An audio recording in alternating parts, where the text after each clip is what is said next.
নমস্কার বন্ধুরা, তোমরা সবাই কেমন আছো? আশা করছি ভালো আছো, সুস্থ আছো। আমিও অনেক ভালো আছি। আজ হলো বৃহস্পতিবার আর এখন বাজে হলো সকাল 11:30। সুমিত স্কুলে চলে গেছে। আমি এইমাত্র চা খেলাম। সকাল থেকে চা খাওয়ার সময় পাই না তো। সকালবেলা এমন তাড়াহুড়ো লাগে না, কতক্ষণে ওকে রেডি করে টিফিন করে তারপরে ওকে স্কুলে পাঠাবো। এই জন্য চা ঠা করার আর সময় পাই না, আর বোঝোই তো একা হাতে সমস্ত করতে হয়।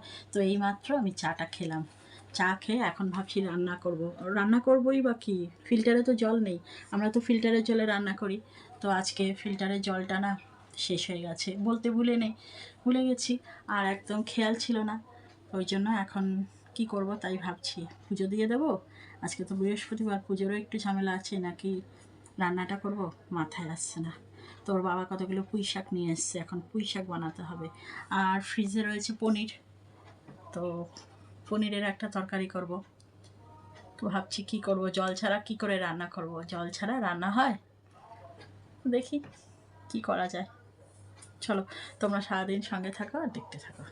এখন অবধি জলের ছেলেটা জানো তো জল দিয়ে যায়নি। তো আমি ভেবেছিলাম যে পুজোটা আগে দিয়ে দেবো, কিন্তু যখন দেখলাম যে জলটা এখনও দেয়নি, তো ভাবলাম রান্নাটাই করে নিই, তাহলে ওর বাবাও তাড়া দিচ্ছে। তো ওই জন্য দেখো ফ্রিজ থেকে পুঁই শাক বার করে নিয়েছি, আর পুঁই শাকগুলোকে এইভাবে এখন ছাড়িয়ে নিচ্ছি। তো পুঁই শাকগুলোকে এখন কেটে এই যে কচি কচি ডগাগুলো রয়েছে ওগুলো অল্প কটা নিচ্ছি। সামনেরগুলো না খুব নরম থাকে, ওই জন্য সামনেরগুলো শুধু নিয়ে নিচ্ছি আর পাতাগুলো নিয়ে নিচ্ছি। তো চলো এখন পুঁই শাকগুলোকে চটপট করে কেটে নিয়ে তারপরে পুঁই শাকটা আগে বসাই, আর তারপরে অন্য রান্না করা যাবে। দেখো বন্ধুরা, সমস্ত সবজি আমার কেটে ধোয়া হয়ে গেছে। আর কড়াইতে দেখতেই পাচ্ছ অল্প একটু তেল রয়েছে। তো অল্প তেল দিয়ে তো আর পুঁই শাক রান্না হবে না। তো অনেকগুলো পুঁই শাক রয়েছে, সবজি রয়েছে, এগুলোকে মজাতেও তো সময় লাগবে। তো ওই জন্য এখন আমি আরেকটু তেল দিয়ে এখন তেলের মধ্যে পাঁচফোড়ন দিয়ে দিলাম। পাঁচফোড়নের গন্ধটা পুঁই শাকে বেশ ভালোই লাগে। আর যে সবজিগুলো রয়েছে সেগুলো এখন আমি দিয়ে একটু নেড়ে চেড়ে নিচ্ছি। নেড়ে চেড়ে এখনই আমি নুন দেবো না, তাই নুন দিলে না কেমন যেন এখন হয়ে যাবে। একটু কিছুক্ষণ ভাজা হোক, তারপরে যখন একটু মজে যাবে সবজিগুলো, তারপরে আমি নুনটা দেব। তো দেখতেই পাচ্ছ এখন অনেকক্ষণ হয়ে গেছে, সবজিগুলোও মজে গেছে। তো এখন আমি অল্প করে একটু নুন দিয়ে দেবো। নুন দিলে সবজিগুলো তো একটু তাড়াতাড়ি নরমও হয়ে যাবে। প্রথমেই নুন দিলে কি হয় বলো তো, বেশি গলে যাবে, তখন আর খেতে ভালো লাগে না, গোটা গোটা ভাবটা থাকে না। তো ওই জন্য আমি কিছুক্ষণ ভাজার পরেই তারপরে আমি নুনটা দিই। তো এইভাবেই আমি পুঁই শাক কিরমভাবে করছি, চলো তোমাদের সাথে এটাই শেয়ার করি।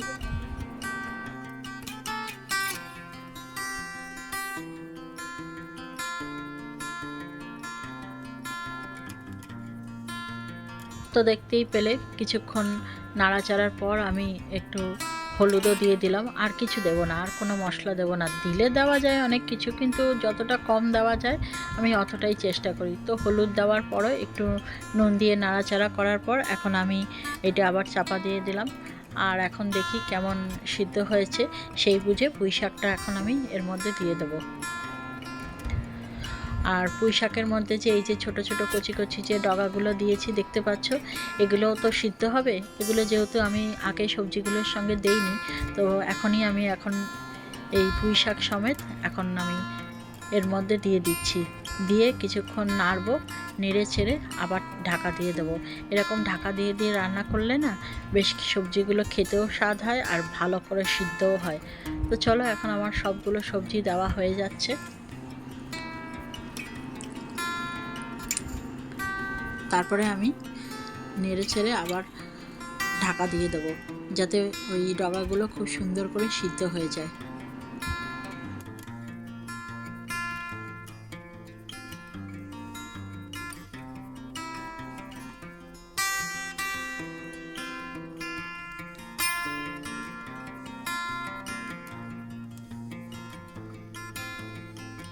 তো চলো বন্ধুরা, দেখো আমার পুঁই শাক রান্নাটা হয়ে গেছে। আর এর আগেও আমি কয়েকবার নেড়ে চেড়ে নিয়েছি, সেইটা আর ক্যামেরায় আমি দেখাইনি। তো দেখো আমার কীরকম মাখা মাখা মতো হয়েছে দেখতে। এরকম ঢেকে ঢেকে যদি তোমরা করো, তোমাদের রান্নাটাও এরকম সুন্দর হবে আর টেস্টিও হবে। জানো তো, এরকম ঢেকে ঢেকে রান্না করলে কিন্তু রান্নার খুব স্বাদও হয়। তো তোমরাও যদি আমার প্রসেসে রান্না করো, তাহলে এরকম ঢেকে ঢেকে রান্না করতে পারো। তো দেখতে পাচ্ছ পুরো রান্নাটা আমার কীরকম কমপ্লিট হয়ে গেল। তো দেখো এখন করব পনির। তো ওই জন্য পনিরটাকে এখন কাটা হয়ে গেছে, আর আলুটা তো পনিরে দিতেই হবে, যেহেতু আমরা বাঙালি, আলু ছাড়া আমাদের কোনো রান্নাই হবে না। তো ওই জন্য দেখো পনির রান্না করতে সবে যাব, আর ওই সময় দেখো বৃষ্টি চলে এলো। আর ওর বাবা যে জামা কাপড়গুলো মেলেছে, তো চলো এখন এগুলো তুলে নিই, নাহলে বৃষ্টিতে ভিজে যাবে। বৃষ্টি কিন্তু সেভাবে হবে না, কিন্তু এটা হলো হাড় জ্বালানি বৃষ্টি। হাড় জ্বালানি বৃষ্টি মানে কি বলো তো, ওই যে ছিটেফোঁটা বৃষ্টি যেটাকে বলে। তো এখন আমি তুলে নিলাম, তুলে নিয়ে এখানে রেখে দিই, নাহলে ভিজে যাবে। আর ভেজা জিনিস বর্ষাকালে না সহজে শুকাতে চায় না। তো দেখো সেরম কিন্তু বৃষ্টি না, পুরো উঠানটাও ভেজে নিই, ওই ছিটেফোঁটা মতো বৃষ্টি। তো চলো বন্ধুরা, এখন আমি পনিরটা রান্না করে নিচ্ছি, আর ওই জন্য একটু তেল তো লাগবেই। তেলটা দিয়ে নিচ্ছি কড়াইতে। এখন তেলটা গরম হলে পনিরটাকে আগে ভেজে নেব। তো দেখো বলতে বলতে আমার তেলটা গরমও হয়ে গেছে, আর তেলের মধ্যে এখন আমি একটুখানি নুন দিয়ে দিচ্ছি, আর তারপরে পনিরটা এখন আমি তেলের মধ্যে ছেড়ে দেবো। তো দেখো পনিরটা যে আমার কাটা রয়েছে ওইটা আমি এখন তেলের মধ্যে ছেড়ে দিলাম। আর নুনটা দিলাম কেন বলো তো, যাতে কড়াইয়ের মধ্যে পনিরটা না লেগে যায়। আর ওপর দিয়ে আমি একটু হলুদ দিয়ে দিলাম। তো চলো এখন পনিরটা ভেজে নেওয়া যাক।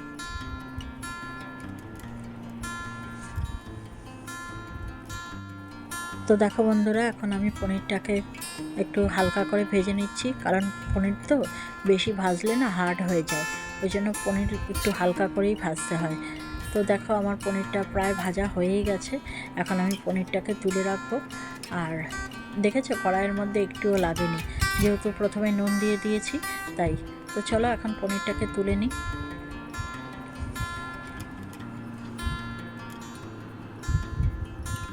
তো দেখো পনিরটাকে তো আমি তুলে নিয়েছি, এখন তেলটা গরমই রয়েছে। তেলের মধ্যে আমি একটু জিরে ফোড়ন দিলাম। জিরে ফোড়ন দিয়ে এখন আমি আলুটা যে রয়েছে ওই আলুটা এখন আমি তেলের মধ্যে দিয়ে একটু ভেজে নেব। তো চলো এখন আমি আলুগুলো এর মধ্যে ছেড়ে দিচ্ছি। তো দেখতেই পাচ্ছ আলুগুলোকে এখন আমি কিছুক্ষণ নেড়ে ছেড়ে ভেজে নিচ্ছি। আর এটাও ওরকম ঢাকা দিয়ে দিয়েই রান্না করব আগের প্রসেসে। ঢাকা দিলে কি হয় বলো তো, রান্নাটা বেশ তাড়াতাড়িও হয়ে যায় আর খুব ভালো সিদ্ধও হয়। আর দেখতেই পাচ্ছ একটুখানি নুনও দিয়ে দিলাম আলুটার মধ্যে, যাতে আলুটা সিদ্ধ হয়ে যায়। তো এখন আমি আলুটাকে নেড়ে ছেড়ে এবার আমি একটু চাপা দিয়ে রেখে দেবো।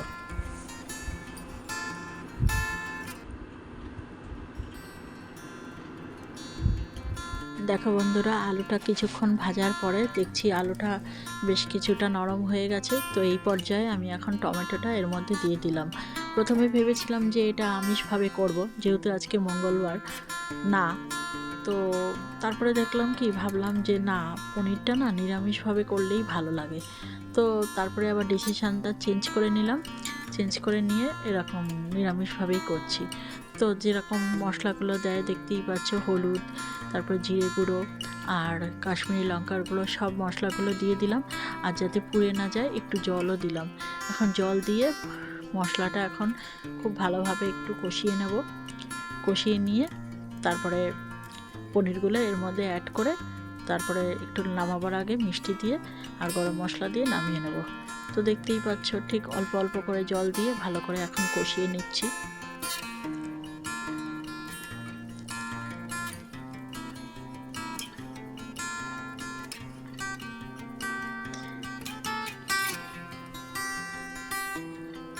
আর পনিরটাও অ্যাড করে দিয়েছি, দিয়ে মশলাটা কষানোও আমার হয়ে গেছে। আর পনিরটা দিয়ে এখন আমি ঝোল দিয়ে দিয়েছি, আর এখন আমি এটা ঢাকা দিয়ে দেবো।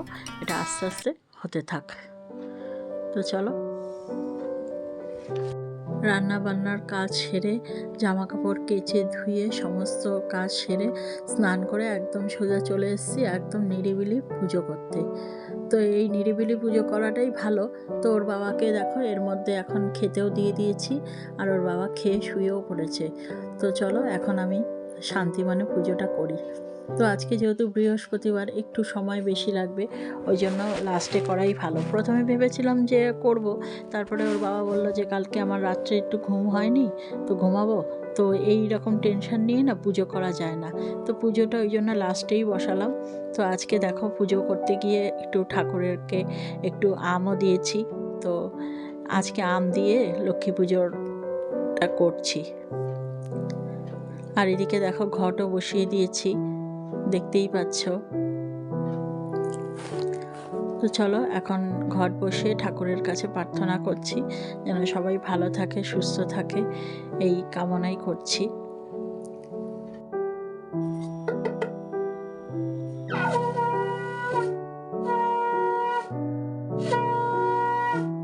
তো দেখো বন্ধুরা, পুজো আমার কমপ্লিট হয়ে গেছে। আর এখন আমি খেয়ে দিয়ে উঠে যাব সুমিকে নিয়ে আসতে। সুমিকে নিয়ে দেখো আমি বাড়িও চলে এসেছি। আর সারাদিন পর সুমি এসছে, তো স্কুলে কি হলো না হলো এখন একটু সুমির সঙ্গে গল্প করব। তো চলো বন্ধুরা, আজকে ভিডিওটা এখানেই এন্ড করে দিচ্ছি। তোমরা সবাই ভালো থেকো, সুস্থ থেকো। আর ব্লগটা কেমন লাগলো তোমরা অবশ্যই কমেন্টের মাধ্যমে জানিও। যদি ভালো লাগে তাহলে একটা লাইক করে দিও। তাহলে চলো আজকের মতো ভিডিওটা এখানেই এন্ড করে দিচ্ছি। আবার দেখা হবে একটা নতুন ভিডিওর সাথে। ততক্ষণ তোমরা সবাই ভালো থেকো, সুস্থ থেকো, সাবধানে থেকো।